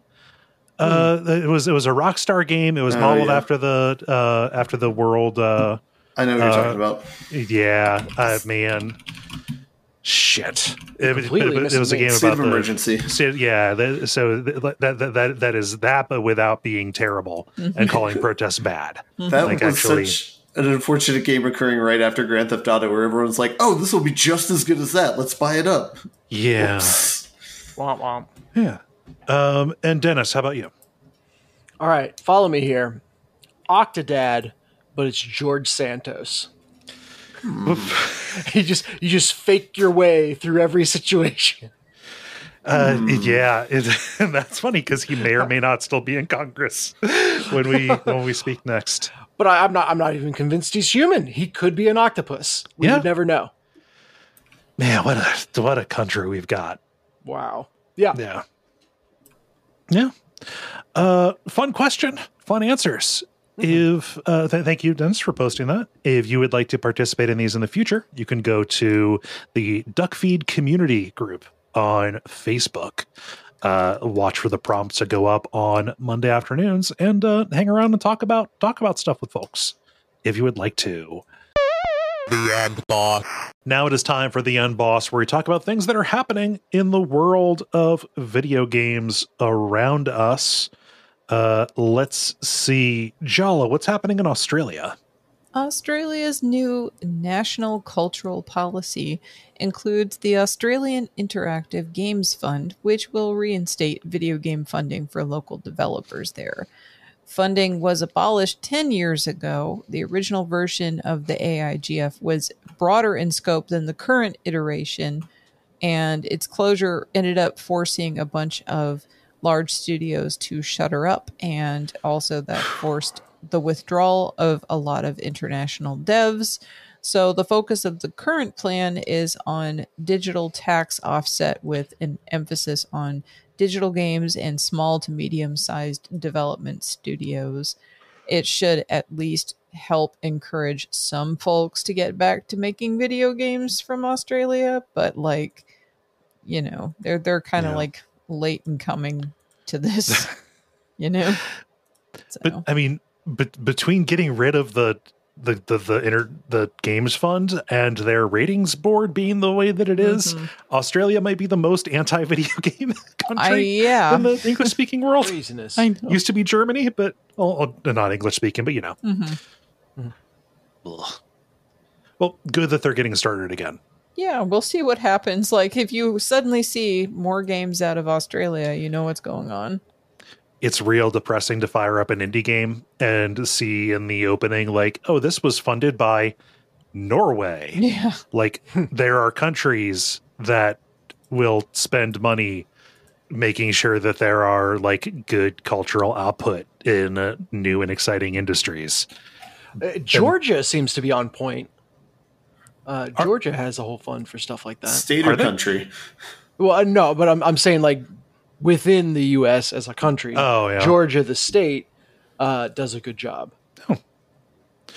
Yeah, I've not seen that. It's just it is a rarity. It's one of those like yeah. There was I forget. I think it was the name of it was Lydia or something. There was that one short game that I played that was like something about like this person dealing with their alcoholic father and all this other stuff, and like the narrative of the game is very depressing, but like it was funded actually in part by the state of whatever country that came from. I forget which country it was, but it actually funded by like the alcohol commission of the government. So anyway, it was this interesting game, but also interesting the way that it came about. The government actually saved it from basically not being produced. I can't find what country it's from, but I do see that you talked about it in October of 2021. Yeah. On the episode, Nothing is Allowed to Die. Yeah, so I did mention the country because I did due diligence and research at that time, but I can't for the life of me remember now. Maybe it's someplace like Sweden or something. I don't remember. But Ben, sorry, I had to go dig for this because I knew it was a thing. Hate to pull us back, but yeah, Georgia, Like sponsors games, Killing Floor 1 and 2, Brawlhalla, and Dungeon Crawlers. A whole bunch of them were made in Georgia. I'm going through this. Warhammer 40K game was made there. Tribes Ascend. Yeah, a bunch of stuff. Okay. I know I've seen their name on stuff before. I'm not crazy. I promise, Yeah. I'm not crazy. Smite is made in Georgia. Yeah. They've got like a big movie. I don't know, I mean, used to before recent upsets, but yeah. Also, Lydia is from Finland. Okay. Yeah. Let's see, Ben. What's happening in the world of Star Wars? It's getting pushed back 6 weeks. So this news story came out, I guess, today. So Jedi Fallen Order sequel is supposed to come out mid-March. It's getting pushed back to April 28th. They said it. Respawn said the game is content complete, but they're just working on bugs right now. So that's fine by me. But just heads up. Yeah, I mean, if it's better now than for it to be released and have its entire reputation be, hey, this is a buggy mess. Yeah. It's smart. I just assume that any release date, like the first one and the second one and probably the third one, are going to get delayed. Yeah. Yeah, I think this is a hard decision on their part since like March is the end of the fiscal year for a lot of companies. So I imagine that's why they wanted to release it mid-March, but whatever. Yeah, they probably figured they had wiggle room of some kind. So, it seems smart to me. Just more time for your games. Yeah. Let's see. Hey, Dennis. So we're talking about a release. What about the opposite of a release? Yeah, I got a double feature here because games are dropping like flies, specifically live service games. So back to back, both Apex Legends Mobile and Rumbleverse, the pro wrestling themed battle royale, are announced to be closing, shutting down their servers. Rumbleverse is going to be at the end of February, so like it's got a month left. And Apex Legends Mobile is shutting down in May. So this begs the question: how the hell is Roller Champions still going? Is that a big multiplayer? No, it's not big. It's another one. It's another one of these like a multiplayer focused games that it kind of launched and failed to find an audience, and now is just kind of coasting out there, aimless. It's weird to see a crunch kind of coming in on these different games. So no more Apex Legends Mobile, although it doesn't sound like many people were playing it in the first place. Yeah. And then Rumbleverse, while being a really interesting idea of doing a battle royale that is not dependent on shooter mechanics, and instead is in kind of action game mechanics, kind of has officially been KO'd. Nice headline there.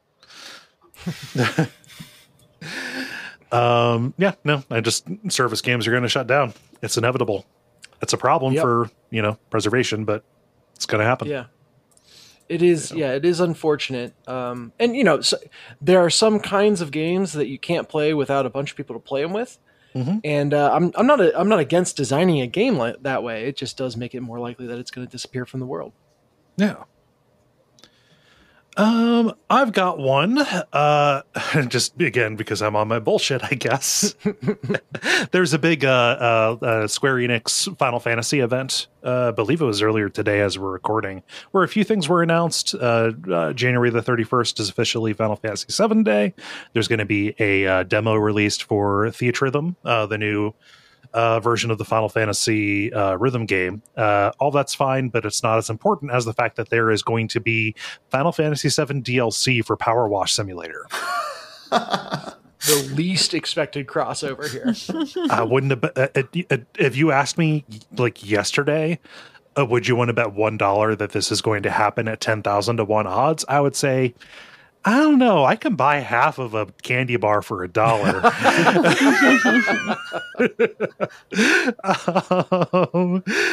But they showed off a video. You're doing some power washing at the Seventh Heaven bar. You are power washing Cloud's motorcycle. You are washing down the guard scorpion. They're going to be just a bunch of stuff like that. That's going to be coming. We don't know when, but man, what an unexpected but also really smart move. Yeah, I like this a lot, actually. Okay, at the bottom of the article, I can't tell if this is like people memeing or if this is actually this came with it. It says PowerWash Simulator is getting a Tomb Raider map. Yes, that was an earlier announcement. That was like a couple weeks ago. Oh wow. Yeah. Okay. Huh. Yeah. Yeah, that PowerWash Simulator is crushing it. Yeah, good for them. Yeah. The credits. Thank you so much for listening to level number 445. We really appreciate you taking the time. You know the things that you can do to help us out. Not going to spend a whole bunch of time here.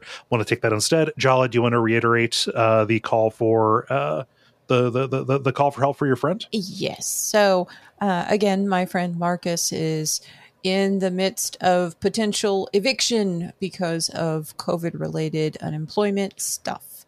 So if you can help out, it's patreon.com/randomrain. You can also hit them up on social media, Marcus_Rasan, RASAAN.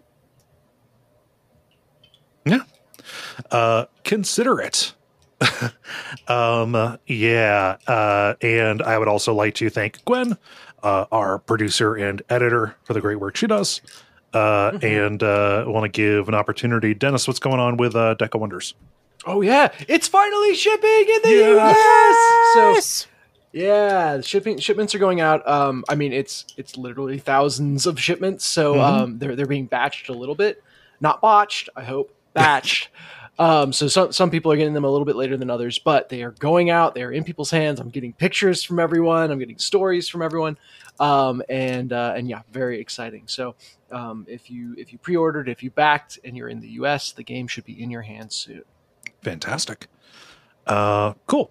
Well, I've been Kole Ross. You can watch my streams on Twitch at Duckfeed.tv. I've been Dennis Furia. You can come hang out on the Deck of Wonders Discord and talk about Deck of Wonders with an increasing amount of people. I'm Jalachan in all the places that you can find me, including jalachan.place, where I talk about various other things that are not video games. I've been Ben Merkel. And stick around for some titles.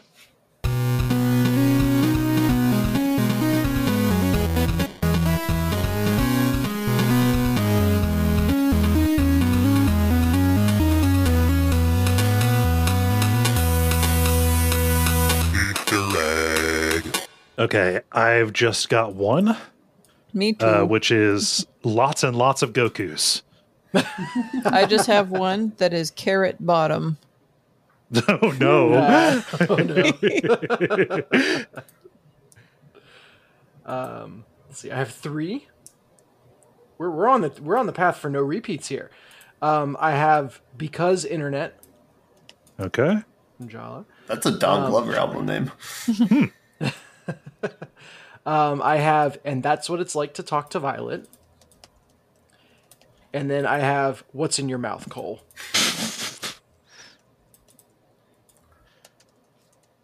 I have two. I have Fire Emblem Echoes, not horny. Okay. And as the first duplicate, I have What's in Your Mouth, Kole. I'm gonna stand Fire Emblem, not horny.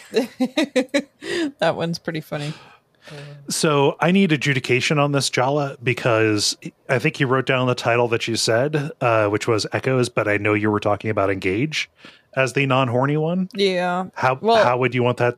Oh, good. Yeah, it's Fire Emblem Engage is the not horny one. Although Fire Emblem Echoes is also not horny, the one I was referring to at the time was Engage. Gotcha. All right. By laughs, it seems to be carrot bottom.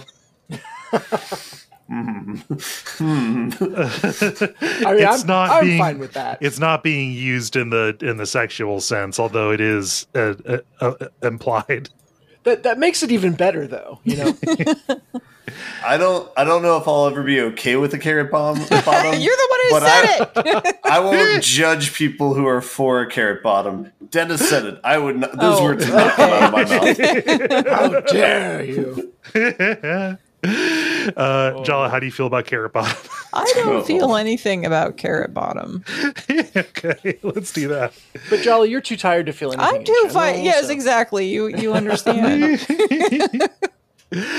All right, then it is decided.